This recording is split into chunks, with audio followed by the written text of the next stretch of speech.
What's going on, bottom line viewers? It is time. It is time to reveal how the Seattle Seahawks will play in 2018.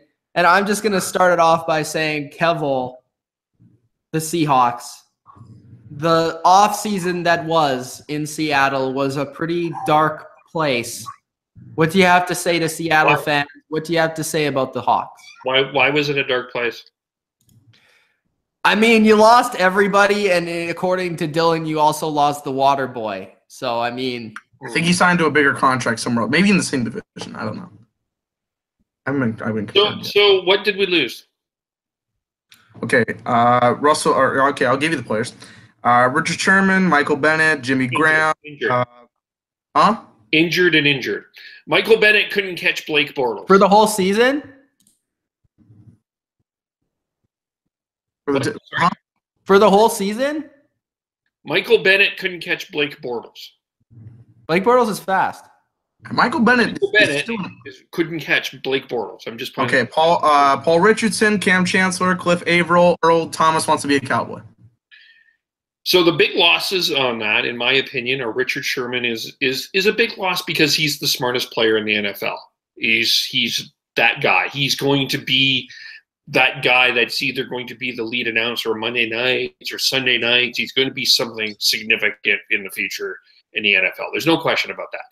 Cam Chancellor is also a huge loss because the guy was basically the soul of the Seattle Seahawks. Cliff Averill was also a pretty huge loss because he was really the best pass rusher. Michael Bennett wasn't what Michael Bennett was in the Super Bowl years. He clearly was losing his speed. So, in Jimmy Graham, another loss that happened, I can't remember a significant catch that Jimmy Graham made on this team. Jimmy Graham is not a very good fit in the Seattle Seahawks offense. Well, but when you can't Aaron Rodgers, this gets a bigger one. Of course. Well, he's gonna. We were making fun of Jimmy Graham, but now he's going to Aaron Rodgers. He's gonna have a way better year than he's gonna be better. Wait till he drops balls there. Anyway, so but you know what? Yeah, there were some significant big name losses in Seattle, and Earl Thomas. When I'm doing my prediction, I'm not counting Earl Thomas on this team. Is he going to be a Cowboy? I don't know if he's going to be a Cowboy or not. He could be a Cleveland Brown. Who knows? He could be sitting on the sidelines for the rest of the year. Also, I forgot, Sheldon Richardson's also gone. I don't see that as a huge, significant loss to this team. Now, their losses in terms of that their talents, and it hurts the team. But this team came out last year. Guys, I can't believe you missed out the biggest loss. Blair Walsh. Eddie Lacy. Eddie Lacy too. Chinese takeout. God, they gotta cut him off the phone number. God, speed dial is eliminated with Chinese takeout. Continue.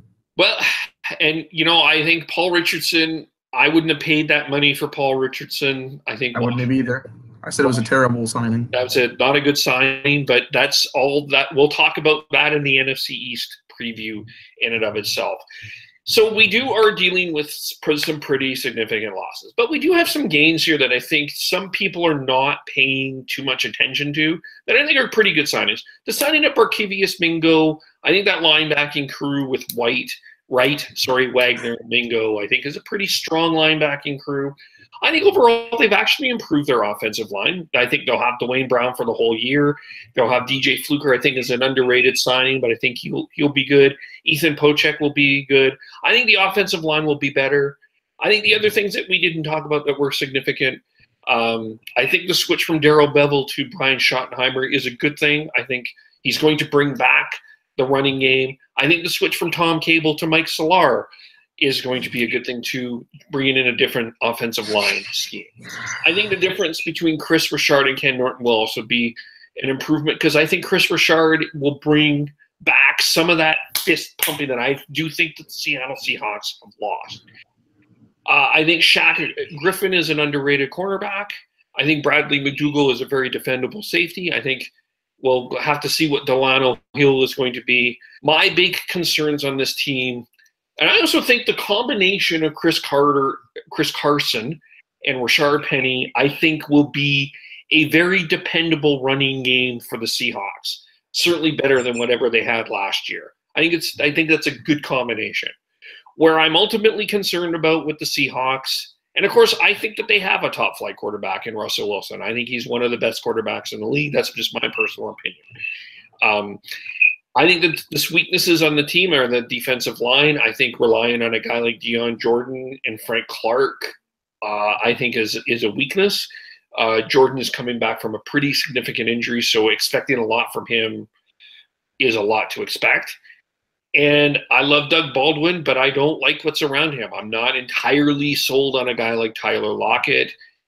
Brandon Marshall's not going to make this team. If he does, there's a problem. I haven't seen much from Arsh Darbro to necessarily sit here and say that he's going to be fine.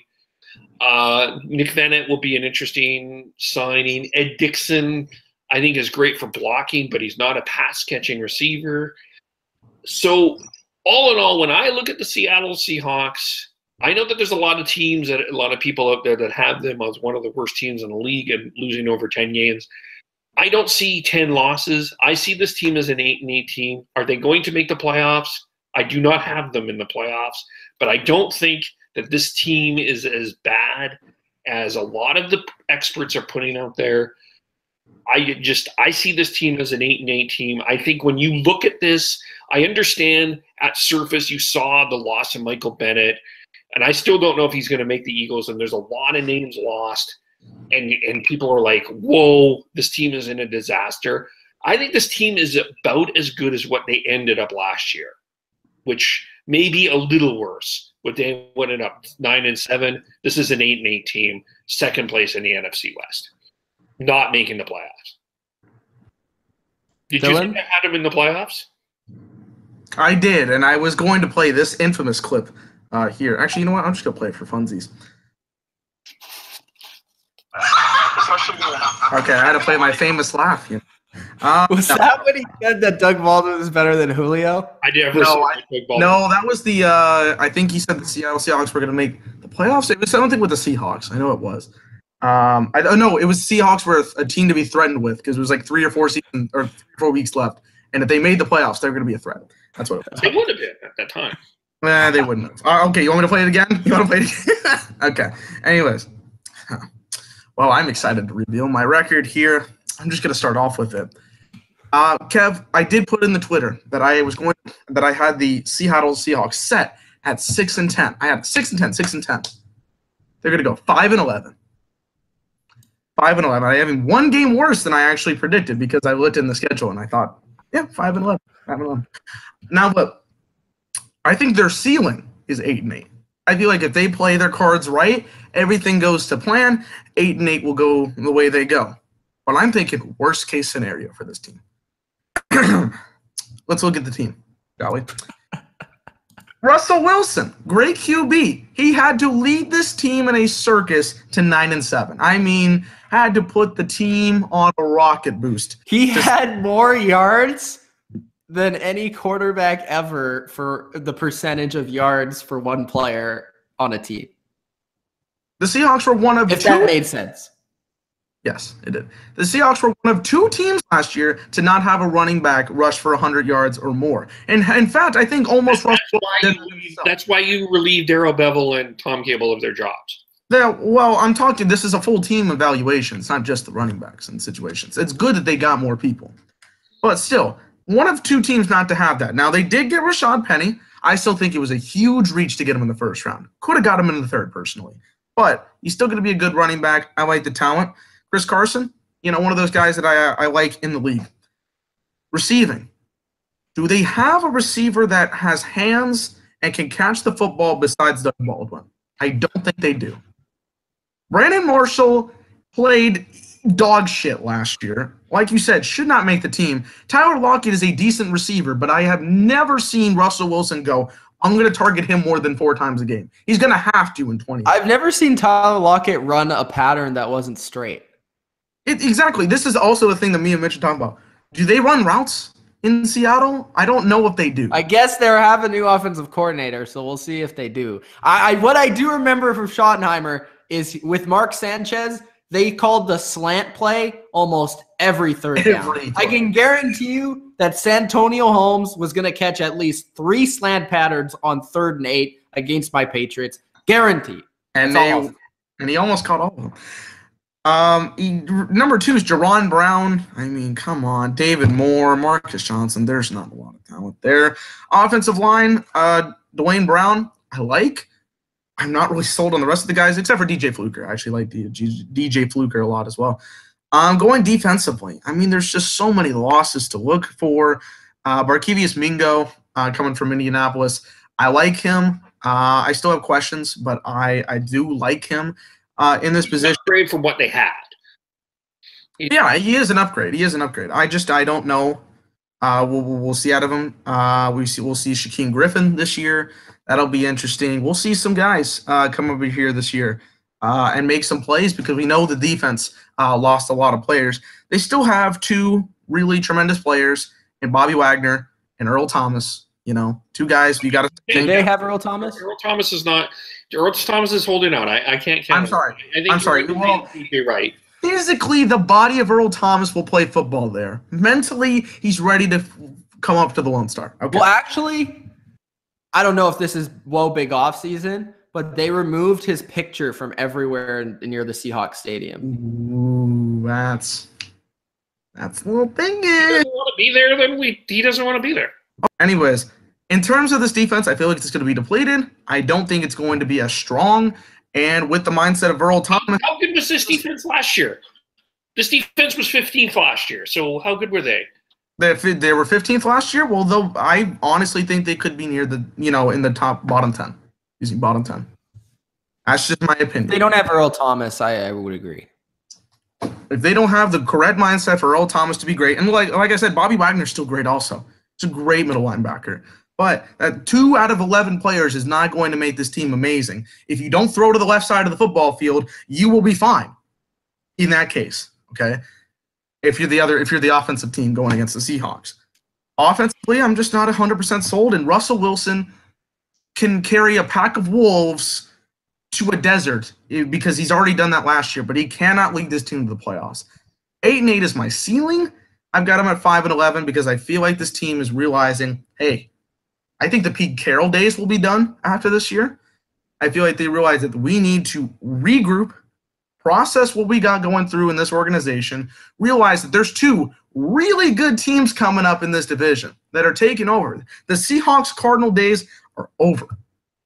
Just like Mitch talked about in the 10 worst games of 2018, which I didn't think about, he put that game in there because it is a 2013 game, legendary game, but it is not a 2018 field.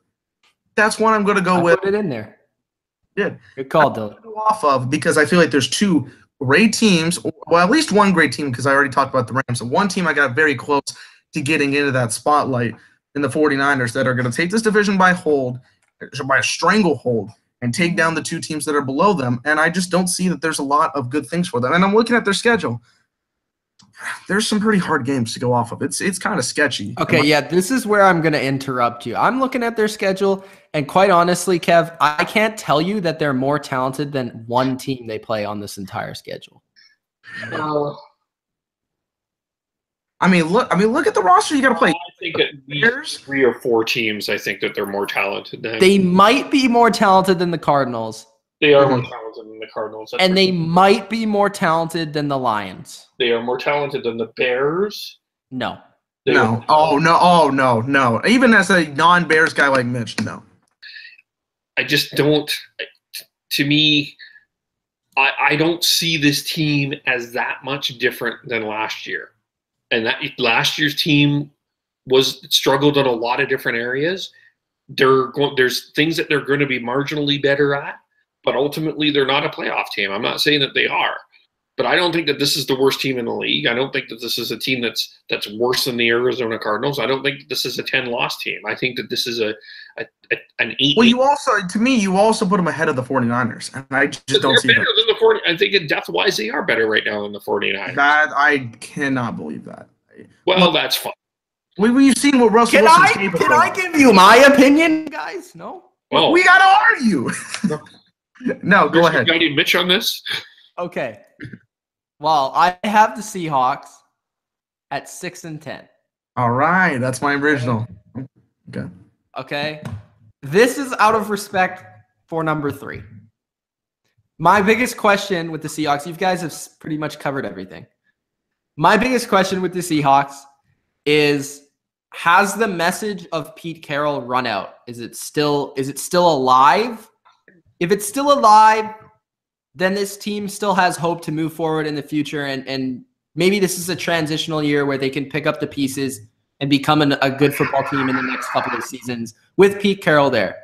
But from what has been happening and from all these veteran players leaving, retiring, wanting to get traded, it doesn't appear that Pete Carroll is the right guy for the Seahawks head coaching position at this moment in time. And I think that's actually going to hurt this team, as well as the fact that I think if you strip Earl Thomas away from this defense, which very well may be the case, this defense is not a very good one. The biggest question with me from a football standpoint is actually not even the offense, because like Kev said, I think the offensive line is better. I think the running backs are better. I think the only thing that's really worse is the receiving core with the tight ends, but everything else I think is fine and better. But the defensive line to me is very concerning, just from even the standpoint that you brought up, Kev, pass rushing wise, but also to me, I feel like they're a very small defensive line that I feel like against a lot of running football teams, they could definitely get eaten up. So that's a concern from the football standpoint with Earl Thomas and the defensive line on the defense. And then from the psychological standpoint, I just don't know if Pete Carroll is still that coach for the Seahawks, because you've seen his message run out in certain areas where he has coached before. And maybe it's just his time to move on from the Seahawks now. I don't know. Well, I think, whatever happens, there's some things that I think are finally gone from the Seahawks too. What fascinates me about what people are talking about Michael Bennett and, what a huge loss that was, is we forget that he made some unbelievably undisciplined, boneheaded plays. Oh, he's a complete dick. I've already explained to you why he should have gotten suspended last year. I'm just saying we're praising him as he's part of the Eagles, and I did not praise him. I said that was a loss for the Seahawks organization. I feel like as a player, because when we talk about the addition of what Michael Bennett is, it's the potential of what Michael Bennett could be, a revived Michael Bennett in a different situation with a different locker room, where they have proven to be a very strong locker room with a lot of leadership. And if Michael Bennett still has the talent that Michael Bennett possessed, he will be a good football player for the Eagles. Now, if he is no longer good, it does not matter if he's in a new situation and whatever. And I don't feel like he's the same player, but I also don't feel like he's going to be an issue for the Eagles. Well, I don't think he's going to make the Eagles. I'm making that prediction right now. I would be interested to see what AC would have to think about that, but that's why we have the NFC East to cover. So, yeah, but the one thing is there's a lot of stuff that needs to get out of this locker room, and I think Bennett was part of that. Like maybe there's maybe there's times for some fresh voices and fresh ideas, and maybe this is Carroll's last year. I don't know if it is or it isn't, but it's not a playoff team at this point in time. I think this is an 8-8 team, and I think still second in the NFC West. All right, we'll wrap it up. Thank you guys for tuning in to the Seattle Seahawks team preview. If you enjoyed, hit the like button and subscribe for more NFL on the Bottom Line View and team previews. We'll be covering your team, if we haven't already, very, very soon. So thanks for watching. From the boys, peace out.